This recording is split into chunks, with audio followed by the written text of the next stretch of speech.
Esse é o Ancapso e nós vamos falar agora da nulidade dos casos do 8 de janeiro. Sim, todos os casos referentes ao processo do, entre aspas, golpe e também das pessoas do 8 de janeiro. O advogado Silvio Kuroda explica por que são todos os processos nulos de pleno direito, devido à violação do promotor natural. Vamos entender o que é isso daqui e por que isso aconteceu. E é documentado, né? Evidentemente é documentado, está claramente documentado ali. Isso abre uma brecha extremamente interessante caso os outros ministros do STF queiram resolver o problema do Alexandre de Moraes. É uma maneira de anular o processo inteiro de forma muito simples, com um embasamento claro, um embasamento óbvio. Vamos entender esse caso aqui. Essa notícia foi sugerida por Saudades do Presidente do Golden Shower, Mandubinha Gostosa e várias outras pessoas. Obrigado aí ao pessoal que sugeriu notícias lá no nosso site, no visãolibertaria.com. E obrigado a você que está assistindo o nosso vídeo. Se você gosta do nosso conteúdo, por favor, deixe o seu like e se inscreva aqui no canal, né? Pois bem, se trata de mais uma investigação muito bem feita pelo David Agape, que tem feito um trabalho de investigação muito bacana. Recomendo muito que você compre a assinatura da investigação, que é o blog dele, né, que ele bota as informações aqui. Vale muito a pena mesmo, né? Eu vou dar uma visão geral do que ele está falando aqui, mas é lógico, para você ver todos os detalhes, você vai ter que ir no site dele e comprar a assinatura dele ali. Eu já comprei a assinatura minha dele e recomendo que você faça. Sempre tem muita informação interessante aqui, né? Bom, e o que ele está falando basicamente? Ele fez uma entrevista com o Silvio Kuroda, que é um advogado de algumas das pessoas do 8 de janeiro, né? E basicamente o que ele coloca aqui, o Kuroda explica que as denúncias apresentadas pelo subprocurador Carlos Frederico dos Santos violaram o princípio do promotor natural.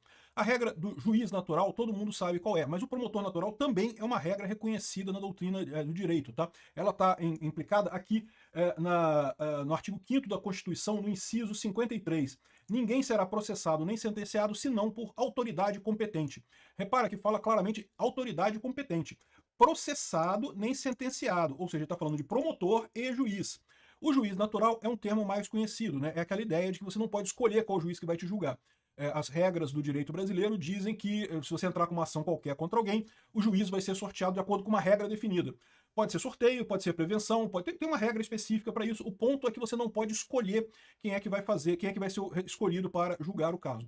Como vocês bem lembram, um problema que teve do juiz natural no Brasil foi justamente o caso do inquérito das fake news, que foi aberto em 2019 pelo presidente, então presidente do STF, o Toffoli, em que ele designou o Alexandre de Moraes como o responsável por esse processo. Isso não é o que diz o juiz natural. O juiz natural indica que teria que ter havido um sorteio entre os ministros do STF para ver quem pegaria esse processo, quem seria o relator desse processo. No momento que você escolheu o juiz do seu processo, você está fraudando o processo. Não é um processo, um devido processo legal, né? O motivo disso é óbvio. Porque se uma parte pode escolher qual é o juiz que vai julgar ela, evidentemente ela vai escolher um juiz que seja mais favorável ao lado dela, ou né, piore para outra parte. Então você já tem aí na criação do processo um vício de origem, que é esse vício do juiz natural, do problema do juiz natural nesse caso. Só uma curiosidade, tá?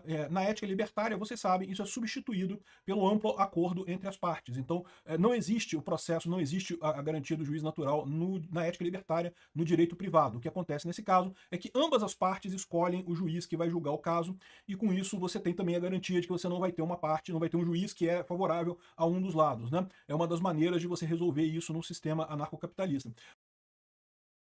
Os demais controles todos que você tem, o devido processo legal, vocês sabem, né? O devido processo legal é um conjunto de controles que você tem para minimizar erros em processos, né? A atividade jurisdicional de você dizer quem é que está certo, quem é que está errado, é uma atividade que existe desde os primórdios da humanidade. Vocês sabem, Salomão, o rei Salomão, era um juiz muito ponderado, né? Muito sábio e coisa e tal. Tá lá na Bíblia esse negócio, né? No Velho Testamento, coisa antiga pra caramba. Só que ao longo de toda a história humana, o pessoal percebeu que essa atividade de julgar é difícil, é complicada, tá? Ela pode gerar um monte de problemas, aí, um monte de erros. E o devido processo legal é justamente um conjunto de controles que você tem para evitar erros, evitar que o juiz decida errado. Não é uma garantia, não é que se tem o devido processo legal vai sempre o julgamento ser correto, não é isso.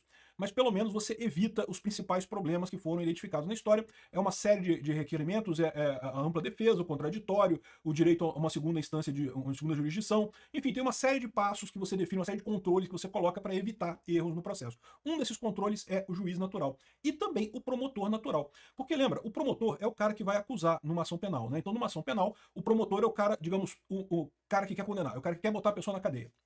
E, do outro lado, você tem o advogado de defesa. O advogado de defesa é escolhido pela pessoa que está sendo acusada, pelo acusado no caso.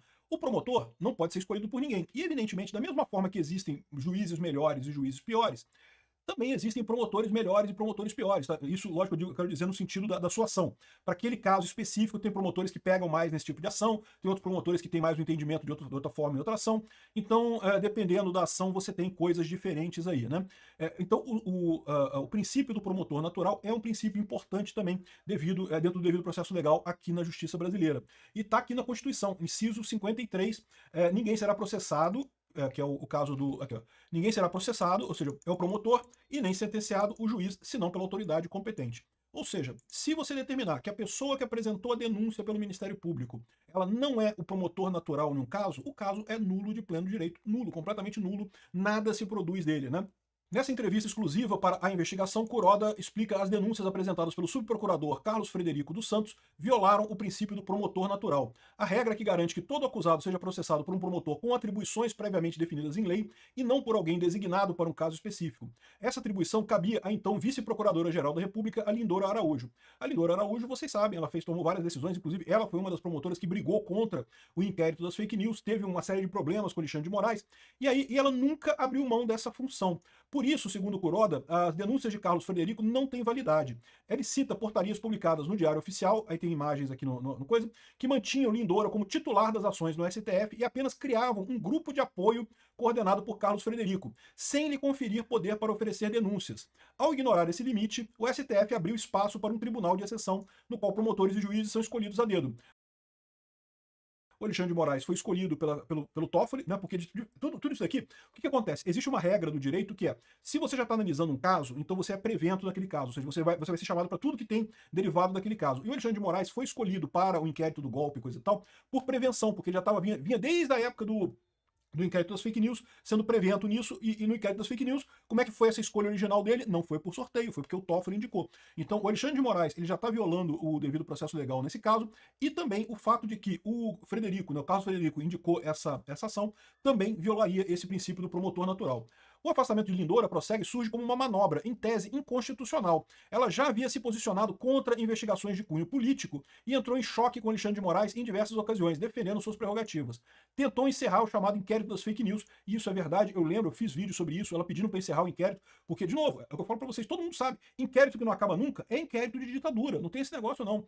Em parecer revelado pela Folha de São Paulo em agosto de 2024, classificou como inconstitucional o uso da Assessoria Especial de Enfrentamento à Desinformação, a EED, o órgão do Eduardo Tagliaferro lá no TSE, que era responsável por descobrir se tinha verdade ou mentira nas coisas, né?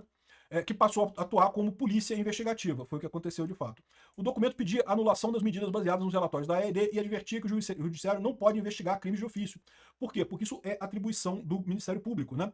Ou seja, a briga aqui é entre Ministério Público e Justiça. O Alexandre de Moraes não só está tomando conta do STF, né, querendo mandar em todo mundo do STF, como também está diminuindo o poder do Ministério Público. É típico de ditadores isso daí. O cara quer poder, poder e poder. E se alguém não parar esse cara, ele vai chegar à situação do Stalin, né? O Stalin na União Soviética também, ele tinha um cargo lá de secretário do partido, não sei o que lá, mas a verdade é que não deveria ser ele que mandava em tudo.